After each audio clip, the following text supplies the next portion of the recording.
Rebonjour. Nous voici donc au début de la partie 2 de la vidéo « Démographie, comment évolue-t-elle » Bien entendu, il est indispensable de suivre la partie 1 préalablement. De même, je me permets de vous conseiller à nouveau de regarder la vidéo générale « Démographie, l'impasse évolutive ».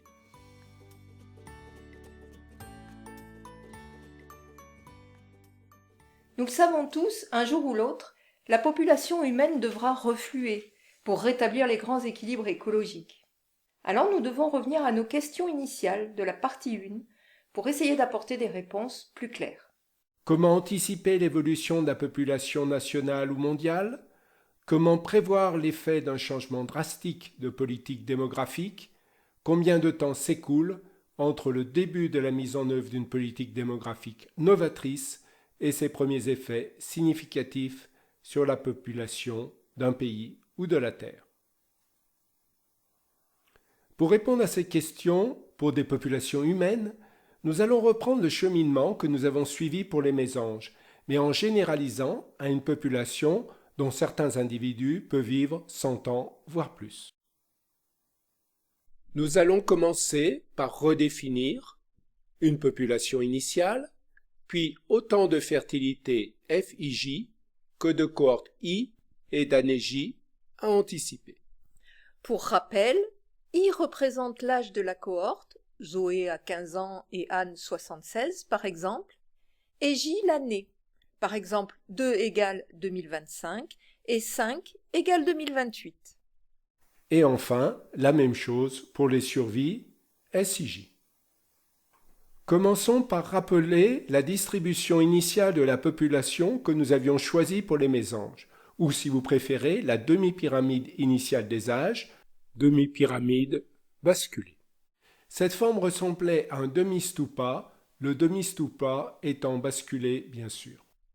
Pour les humains, nous allons partir d'une première forme initiale de distribution de population qui correspond à celle d'un pays subissant une forte natalité compensée par une forte mortalité infantile.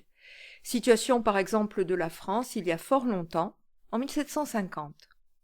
C'est ce que représente l'histogramme du bas, équivalent de celui des mésanges pour la population humaine.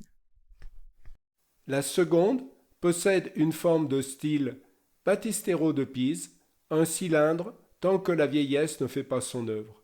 Situation d'un pays qui, comme nous allons le voir, a stabilisé sa démographie et a une mortalité infantile quasiment nulle. Il s'agit de deux situations extrêmes, néanmoins intéressantes à étudier pour comprendre les cas intermédiaires plus réalistes. Dans quelques instants, nous rajouterons 2, voire 3 autres cas assez souvent observés. Mais pour l'instant, après avoir proposé des populations initiales, il faut nous pencher sur la fertilité, ou plutôt sur la distribution des fertilités. Souvenez-vous, cet histogramme représentait la distribution du nombre moyen de jeunes femelles à l'envol par mésanges femelles. Et voici l'équivalent chez les humains, la distribution du nombre moyen de filles par femme en fonction de l'âge de la mère. L'allure de la distribution est tout à fait réaliste. Elle ressemble énormément à celle de la population mondiale. Comme pour les mésanges, la probabilité pour une femme d'avoir une fille passe par un optimum situé ici, autour de 27 ans. Très peu de femmes ont des enfants avant 16 ans et très peu de femmes ont des enfants au-delà de 50 ans. Les valeurs absolues de l'histogramme correspondent aux fertilités des cohortes F, I, J. Par exemple, la fertilité pour la cohorte des 26-27 ans est de 0,066 filles par femme. La fertilité totale est la somme des fertilités de toutes les cohortes. Dans le cas présent, la fertilité totale est de 1 fille par femme. En moyenne, une femme aurait une fille durant sa vie, et donc un garçon, soit 2 enfants par femme dans notre exemple. Comment évolue cet histogramme au cours du temps? Il peut évoluer par le taux de fertilité totale, par la forme de la distribution des fertilités, ou les deux simultanément. Commençons par l'évolution de l'histogramme due à un changement de fertilité totale au cours du temps. Les deux histogrammes superposés rendent compte d'un accroissement de la fertilité totale. Dans le schéma proposé, les fertilités de toutes les cohortes s'accroissent de la même façon que la fertilité totale. Les histogrammes sont donc homothétiques. Dans notre exemple, la fertilité totale passe de 1 fille par femme à 1,54 filles par femme en moyenne. La fertilité de chaque cohorte est donc multipliée par 1,54. Évidemment, une telle évolution des fertilités au cours du temps peut paraître simpliste de prime abord. Nous savons tous que l'âge de la procréation évolue au fil du temps, en règle générale. Dans le monde, du fait du développement économique et social, les femmes enfantent de plus en plus tard. À même fertilité totale, ici 1 fille par femme, et comme l'âge maximal de procréation ne change pas beaucoup, cela aboutit à un changement de la forme de la distribution. En réalité, ces changements ne sont pas très importants et sont généralement lents. L'ONU fournit des données de l'évolution de l'âge moyen de procréation pour le monde et pour la France. Pour la France, cet âge a diminué entre 1950 et 1980 et depuis, il est remonté de 4 ans en 40 ans, donc lentement. La situation mondiale est encore plus stable, comme le montre le graphe. Nous adopterons donc l'hypothèse suivante. La forme de l'histogramme se déformant peu et surtout lentement, nous admettrons pour cet exposé portant sur les principes généraux que la fertilité évolue par un simple coefficient multiplicatif affectant de façon homothétique la fertilité totale et les fertilités de toutes les cohortes. Cela ne changera rien à notre raisonnement global. En revanche, ce coefficient multiplicatif pourra varier d'année en année, évidemment.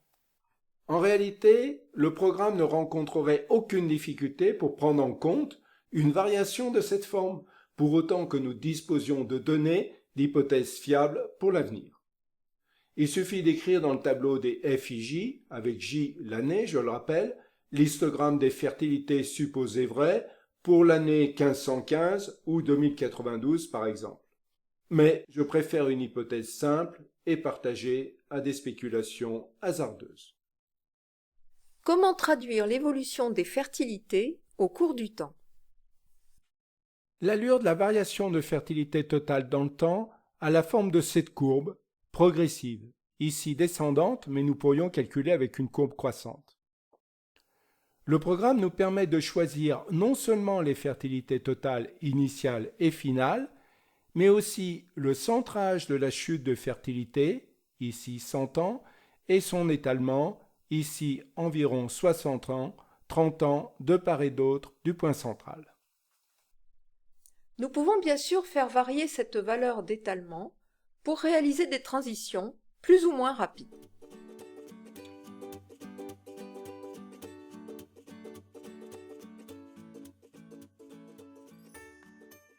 Nous avons choisi de faire varier la fertilité de façon symétrique autour du point central. Ici encore, nous pourrions introduire une asymétrie si nécessaire, mais nous savons que l'effet serait minime. Nous allons maintenant nous pencher sur les données qui nous manquent, c'est-à-dire les histogrammes des survies et leurs évolutions au cours du temps. Que sait-on de l'évolution des survies dans le temps? Historiquement, pour la plupart des pays, on assiste au scénario suivant. Dans les temps anciens, ou encore récemment pour des pays peu développés, la courbe du bas représentait la réalité. Une très forte mortalité infantile dès la première année d'existence, mortalité qui perdure dans les années suivantes. La première conséquence est que peu de filles avaient survécu à l'âge de procréer. Puis, progressivement, les progrès de la médecine et de l'hygiène réduisent fortement la mortalité infantile avec de plus en plus de femmes arrivant à l'âge adulte et éventuellement donnant naissance. Enfin, dans les pays à la médecine moderne performante, la mortalité infantile devient très faible, courbe bleue, voire, dans un cas idéal, s'annule.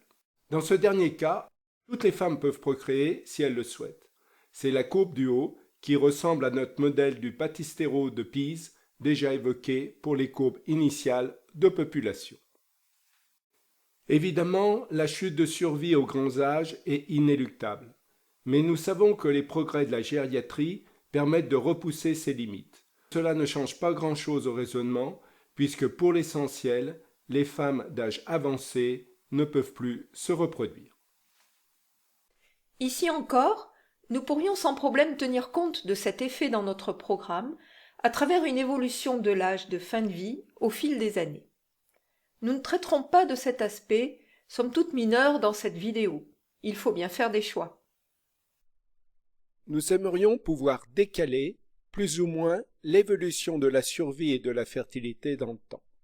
Par exemple, nous souhaitons simuler une amélioration de la survie suivie, avec un fort décalage dans le temps, d'une baisse de la fertilité, ou simuler une variation simultanée, concomitante des deux paramètres. Comment doit-on intégrer cette possibilité dans le programme pour prendre en compte explicitement ce décalage et permettre de le faire varier d'une simulation à l'autre? Pour bien visualiser la notion de décalage dans le temps, comme pour la fertilité, nous devons produire une courbe montrant la vitesse d'amélioration de la survie. La loi d'évolution a une forme proche de celle de la fertilité, mais elle est inversée. Aussi, pour obtenir une courbe dans le même sens que la fertilité, nous allons plutôt observer la courbe de la baisse de la mortalité. Nous choisissons comme âge de la cohorte celle des 27-28 ans, c'est-à-dire celle des femmes au maximum de la probabilité de procréation. Sur la courbe représentée, leur mortalité est nulle au-delà de l'année 160 environ, de même que la mortalité de toutes les autres cohortes avant la vieillesse. Ainsi, fertilité et mortalité évoluant dans le même sens, il sera facile de comparer les décalages éventuels par une superposition directe des deux courbes. Voilà, nous disposons des distributions de population initiale, de fertilité des cohortes et de leur évolution dans le temps, et la même chose pour les survies. Nous sommes donc dans la situation où nous étions pour les mésanges, juste avant de lancer les calculs pour savoir à quoi ressemblerait la pyramide l'année 2, connaissant celle de l'année 1. En route, et croisons toutes ces données avec des hypothèses bien définies. Vous vous souvenez sans doute que pour les mésanges, je m'étais arrangé pour maintenir la population constante au cours du temps. Tout ça pour ça? Ce résultat n'était pas très difficile à obtenir pour les mésanges avec seulement 6 cohortes. Cela devient vite délicat pour une centaine de cohortes. Sauf dans un cas particulier évident, celui du fameux Battistero comme courbe de survie. Comme toutes les femmes arrivent en âge de procréer et qu'aucune ne décède avant la ménopause, le résultat est trivial. Il faut une fertilité totale constante dans le temps et exactement égale à une fille par femme ou, si vous préférez, 2 enfants par femme. Eh bien, vérifions si le programme fonctionne sur ce cas particulier dont nous connaissons le résultat. Et pour faire simple, nous allons partir d'une population initiale également de forme Battistero. On va s'approcher progressivement de une fille par femme pour voir ce qu'il se passe. Donc, nos hypothèses sont les suivantes. Population initiale et matrice de survie sont de type Battistero, avec une fertilité totale qui chute de 1 à 0,99 filles par femme en une soixantaine d'années, centrée sur la naissance. Ce graphe 3D représente l'évolution de la population de toutes les cohortes en fonction des années. Le calcul complet porte sur 300 ans par pas de 1 an. Ce graphe représente les 200 premières années avec un histogramme tous les 10 ans pour faciliter la lecture. Parfois, si nécessaire, nous montrerons un autre graphe 3D représentant les 10 dernières années. Vers nous se déroule l'âge de la cohorte. Au départ, nous avons systématiquement, par convention, 100 individus dans la première cohorte, c'est-à-dire dans la cohorte des nouveau-nés. Même très près de l'équilibre, 0,99 filles par femme alors que l'équilibre, nous le savons, est égal à 1, ce que nous vérifierons dans un instant, le programme rend compte de la chute de population sur toutes les cohortes. Pour suivre l'évolution de la population des cohortes, nous allons projeter le diagramme 3D sur le plan population-année. La diminution de population, quoique lente, affecte toutes les cohortes. Et même si nous avions fixé une fertilité totale à 0,9999, le résultat aurait montré une chute de la population, mais encore plus lente. Et la population totale ? La population totale est simplement la somme des populations de toutes les cohortes. Et comme la population de chaque cohorte diminue, la population totale diminue aussi. Notez bien que le calcul de la population totale arrive tout à la fin du programme, une fois les pyramides des âges calculées.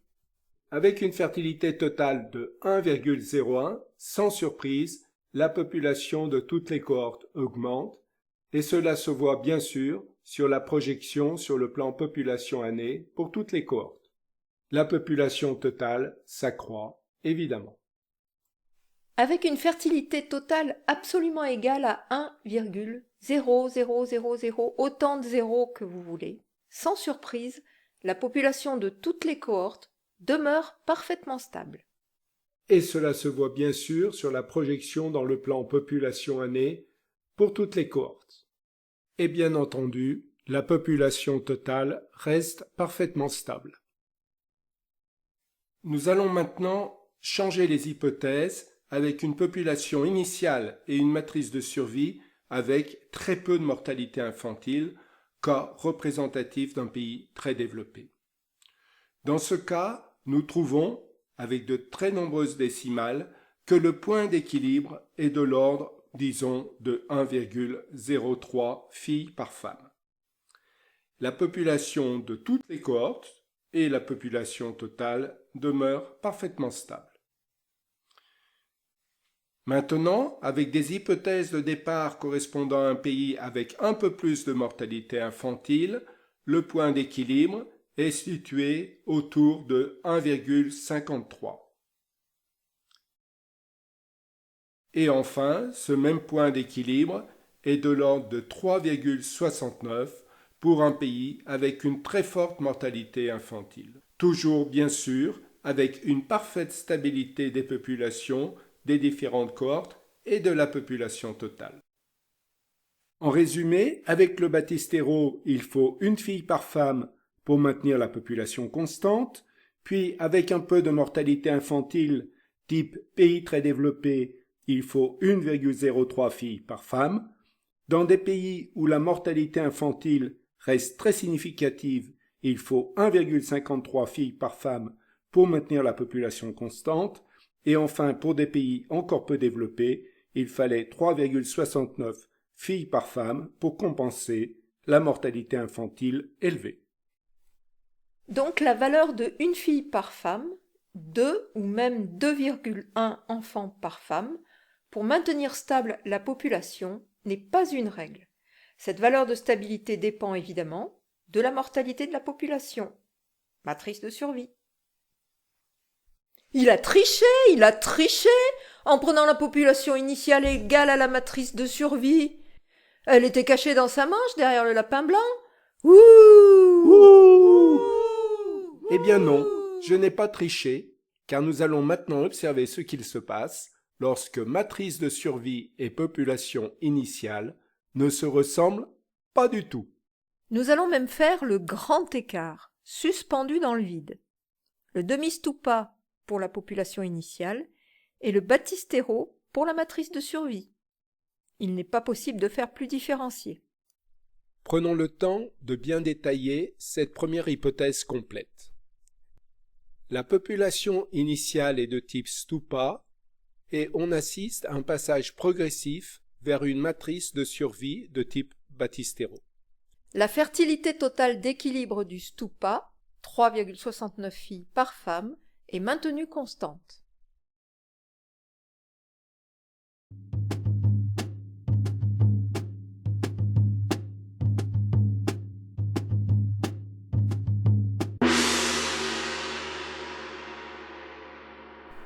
Et voilà le résultat. Sans surprise, les premières années, nous retrouvons le demi-stupa. Mais pour la suite, nous ne voyons pas le sommet des histogrammes. Ils sont tronqués, il nous faut changer d'échelle et violemment. Après ce changement d'échelle, les pyramides des premières années sont totalement écrasées par les années suivantes. Mais sur la fin, les histogrammes prennent une forme inquiétante. La pyramide, pour les 10 dernières années, prend clairement une allure de tour Eiffel, qui ne ressemble en rien à un baptistero, pourtant imposé comme matrice de survie. L'observation de ces 10 dernières années est explicite. La population de toutes les cohortes s'accroît inexorablement. Aucune stabilisation de la population n'est à espérer, même vers l'année 300 et au-delà. Mais finalement, comment évolue la population des cohortes et la population finale dans ces conditions? Le résultat est clair, la population de toutes les cohortes augmente brutalement. Et évidemment, la population totale diverge, c'est-à-dire augmente de plus en plus rapidement. Pour comprendre le processus, le plus simple est de suivre le nombre de nouveau-nés de l'année et le nombre de leurs mères, par exemple celle de la cohorte des 27-28 ans, les plus productives et les plus représentatives du comportement moyen. Au départ, la population est stable. Du fait de la forte mortalité infantile, les filles meurent très jeunes avant de procréer. Mais la fertilité élevée, 3,69 filles par femme, permet de compenser la mortalité et donc de maintenir constante la population. Mais comme progressivement la mortalité des filles chute, puis s'annule, le nombre de jeunes femmes arrivant en âge de procréer augmente. Ces nouvelles mères font toujours autant d'enfants, mais sont plus nombreuses. Donc, le nombre de nouveau-nés augmente mécaniquement. La première génération des jeunes filles ayant survécu nombreuses arrive pour la première fois en âge de procréer. C'est la flèche verte. Puis, 28 ans plus tard, durée moyenne d'une génération, ces filles nombreuses arrivent toutes en âge de procréer et donnent naissance à encore plus de filles. Et le processus se répète tous les 28 ans environ.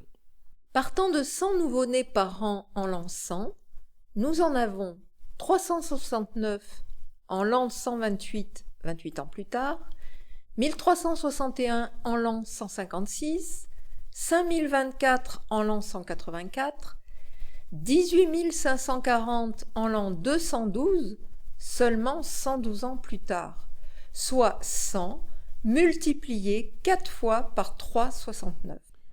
C'est le principe même de la croissance exponentielle dont nous avons tous entendu parler lors de l'épidémie de Covid.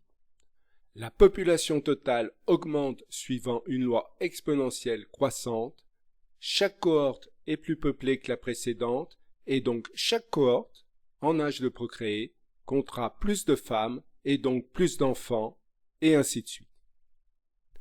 Aucune stabilisation n'est possible. La population explose.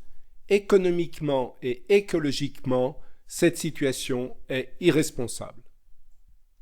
N'est-il pas urgent de mettre un terme à cette frénésie reproductrice compulsive? Heureusement, les adultes, voyant la population s'envoler, décident de réagir de façon presque idéale. Ils choisissent, dans une nouvelle hypothèse, de réduire la fertilité simultanément avec l'amélioration de la survie des enfants. Dans cette nouvelle hypothèse, nous retrouvons la population initiale de type Stupa et le passage progressif vers une matrice de survie de type Battistero. La nouvelle hypothèse se distingue de la précédente par l'évolution de la fertilité totale qui chute de 3,69 à une fille par femme, simultanément avec la chute de mortalité. Au diable, le programme est devenu fou. Le graphe 3D résultant du calcul paraît bien compliqué. Et non, le programme n'est pas fou. En effet, au début, nous retrouvons bien le demi-stupa de la population initiale. Un zoom sur les 20 premières années le confirme. En revanche, la forme de la pyramide pour les 10 dernières années de calcul est bien devenue celle du baptistero. Cette allure est dorénavant stable dans le temps, la matrice de survie s'est imposée et la pyramide initiale a disparu. À partir de l'observation du diagramme 3D, il n'est pas forcément évident d'intuiter comment évoluera la population totale du fait des périodes transitoires complexes. Donc, observons directement le résultat final du calcul pour la variation de la population totale au cours du temps. De fait, la population totale augmente avant de se restabiliser conformément à la fertilité totale de une fille par femme imposée au programme à la fin du calcul. Mais le constat est clair, l'atteinte de la stabilisation est très longue, 150 ans après le début de la prise de conscience des adultes. Ce délai très long est la manifestation de l'inertie démographique. Durant cette longue période, la population a été multipliée par 2,5. 150 ans? Population multipliée par 2,5? Sérieux? De 3 à 7,5 milliards d'hommes?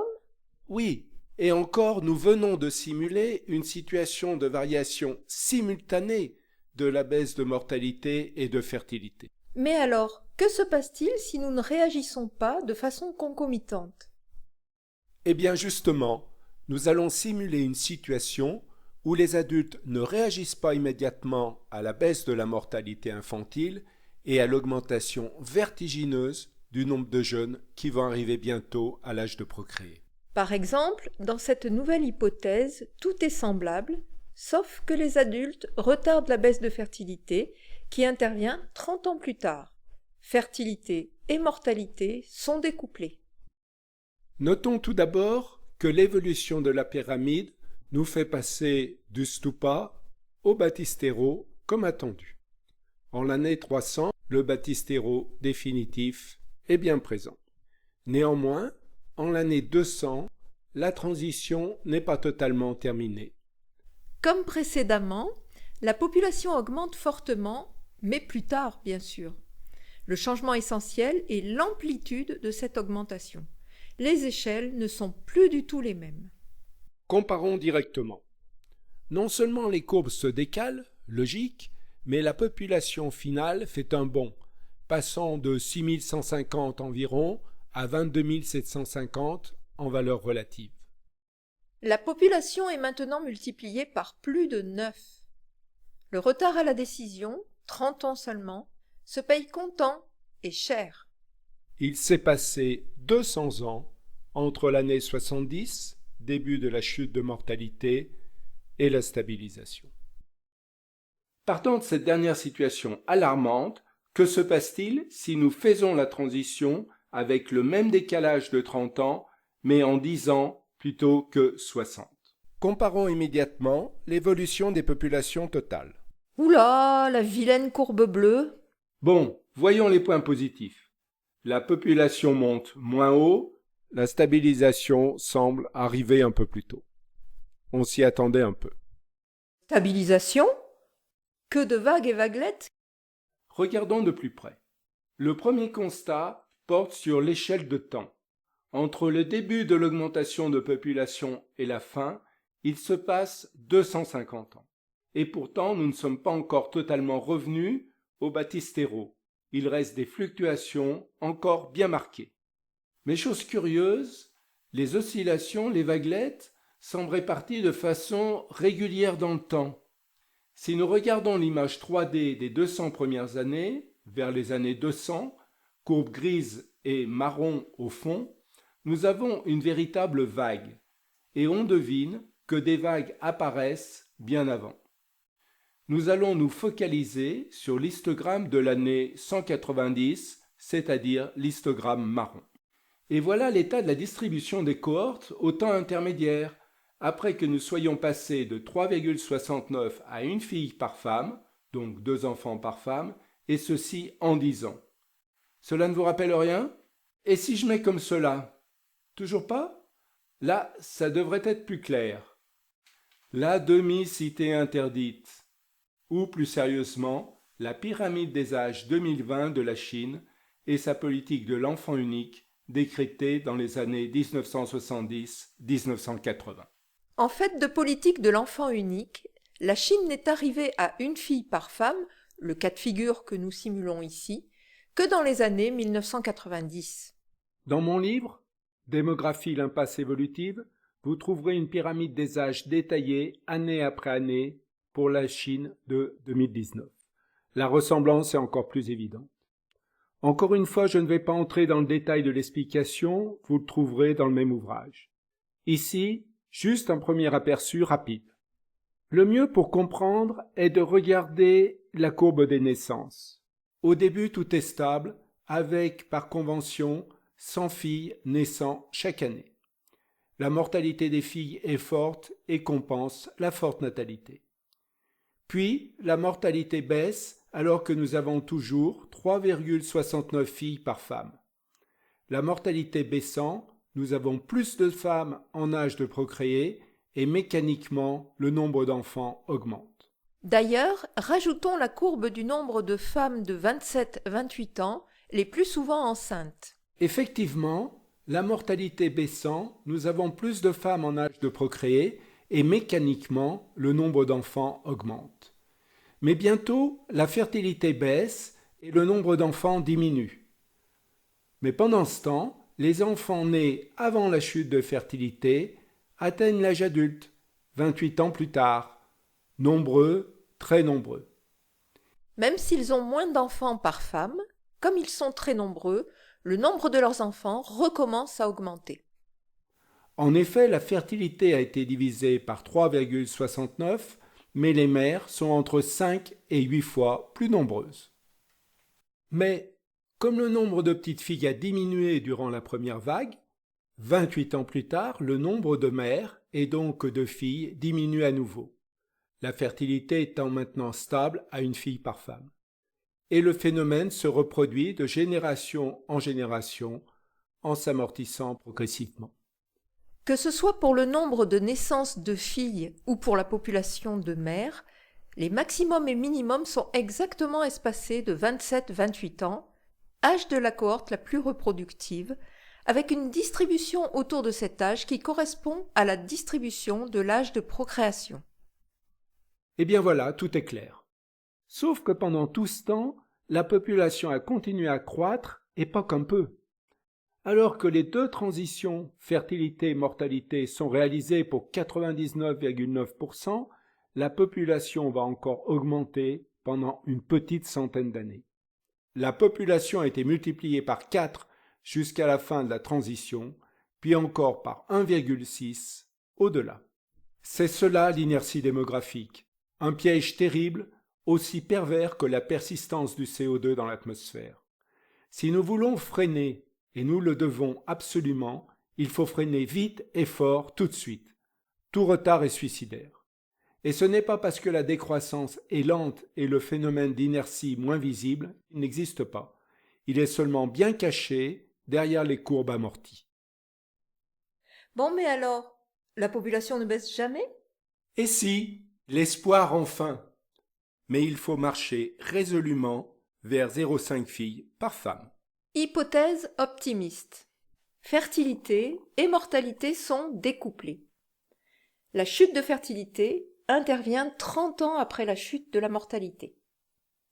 Au départ, toujours une forte mortalité infantile qui s'annule pratiquement à la fin, et une fertilité qui chute de 3,69 à 0,5 filles par femme, le tout progressivement en une soixantaine d'années. Et voilà le résultat. Évidemment, les premières années, nous retrouvons le stupa de départ. Mais que se passe-t-il les dernières années ? Incroyable ! Incroyable ! Il a poussé un champignon démographique pendant la nuit. Il est encore plus joli que celui de Tintin, mon champignon à moi. Un champignon démographique a poussé dans la nuit. Et la population diminue tranquillement pour atteindre un niveau supportable par la planète et confortable pour l'humanité. Il ne s'agit clairement pas d'un état d'équilibre, mais bien d'une phase transitoire, hautement souhaitable. Dès les années 200, sans surprise, le champignon démographique est en place. Chaque cohorte entrante est moins peuplée que la précédente. Néanmoins, la mortalité infantile est quasiment nulle. Toutes les filles arrivent en âge de procréer, mais font peu d'enfants en moyenne. Les femmes meurent naturellement de vieillesse. Et la courbe de la population totale? Eh bien, elle finit par baisser, mais n'imaginez pas que la baisse intervient simultanément avec la diminution de fertilité. Elle se produit bien plus tard. Elle s'amorce juste alors que le taux de fertilité est déjà quasiment arrivé vers 0,5 filles par femme. 35 ans après que la fertilité soit passée en dessous d'une fille par femme. Voici une nouvelle hypothèse, quasiment identique à la précédente. La seule différence est la fertilité qui évolue progressivement en une dizaine d'années. Et oui, si nous accélérons le processus, sans surprise, la décroissance apparaît plus vite et plus rapide. Mais l'inertie démographique est aussi criante. Le début de la décroissance intervient toujours 35 ans après que la fertilité soit passée en dessous de 1 et 25 ans après que la fertilité soit arrivée à 0,5 filles par femme. Même dans cette situation de réaction rapide, il aura fallu plus d'un siècle pour revenir au niveau de population qui a commencé à inquiéter les adultes. Ok, mais nous les Européens, il y a bien longtemps que nous n'avons plus 3,69 filles par femme. C'est aux Africains qu'il faut le dire. Et mon pote, tu oublies juste que tu consommes 20 fois plus qu'eux? Alors question pression sur la planète? Nous sommes tous concernés par la démographie et son inertie. Pourquoi et comment les pays développés où le nombre de filles par femme est déjà aux alentours de 1 doivent très vite aller vers 0,5 filles par femme? Justement, observons notre propre situation. Ici, une hypothèse où fertilité et mortalité sont toujours découplées. Au départ, on a une faible mortalité infantile, mais celle-ci se maintient tout au long de l'expérience. La fertilité chute progressivement de 1,03 à 0,5 filles par femme en une soixantaine d'années. Cette situation initiale est celle d'un pays occidental, disons la France par exemple. Alors, nous obtenons le graphe 3D en haut à droite avec la forme de distribution d'équilibre de la population au départ. Puis, beaucoup plus tard, nous évoluons vers un champignon démographique. Et la population?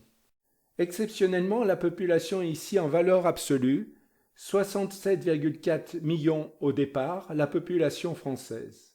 Cette population chute, logique, mais manifestement avec un retard sur la chute de fertilité. Pour évaluer la vitesse de chute, nous allons nous poser cette simple question. À quelle année de notre phase de croissance démographique correspondrait cette situation future? Nous étions environ 60 millions en 2002, 50 millions en 1968, 40 à 41 millions de Français entre les deux guerres mondiales.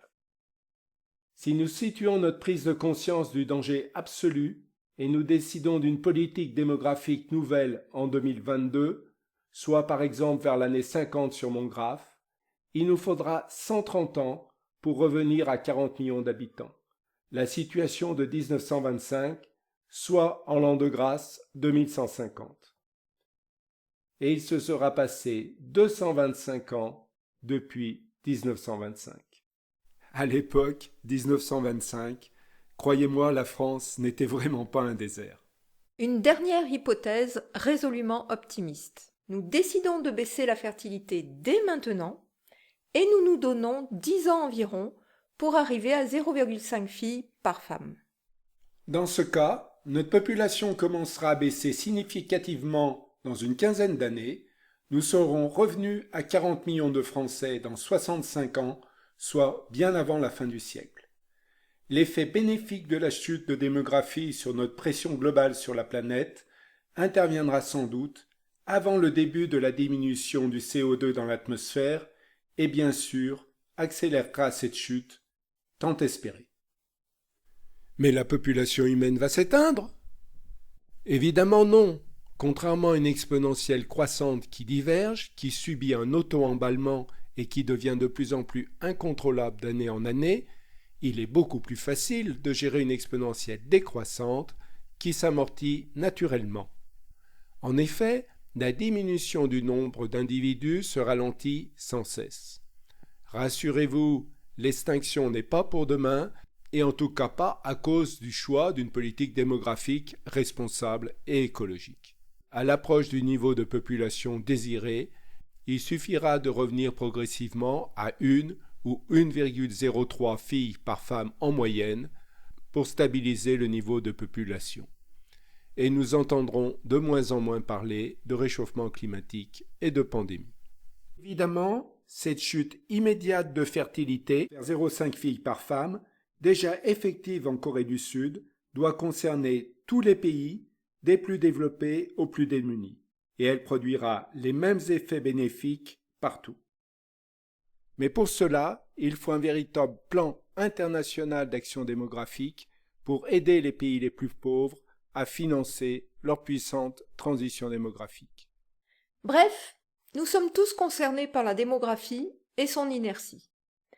Si nous voulons vraiment nous attaquer aux maux de la planète, dépérissement de la biodiversité, pauvreté, épidémie, artificialisation des sols et fragmentation des milieux naturels, réchauffement climatique, etc.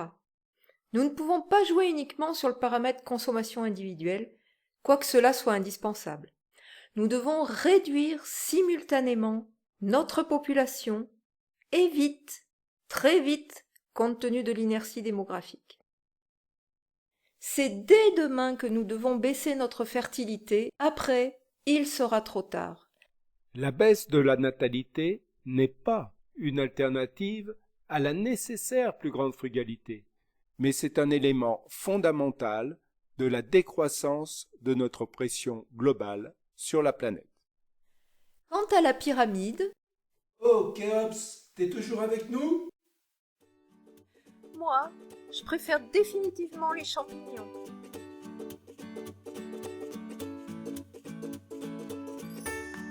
Voilà, nous sommes au bout de cette série de vidéos. Je vous rappelle que vous pouvez trouver des explications plus détaillées dans la partie 3 et plus encore dans mon livre « Démographie, l'impasse évolutive ». Merci beaucoup de m'avoir suivi jusqu'ici, en espérant avoir été utile pour la cause d'une démographie plus responsable, une démographie qui nous permette de rétablir à terme les grands équilibres économiques et écologiques. À bientôt sur la chaîne.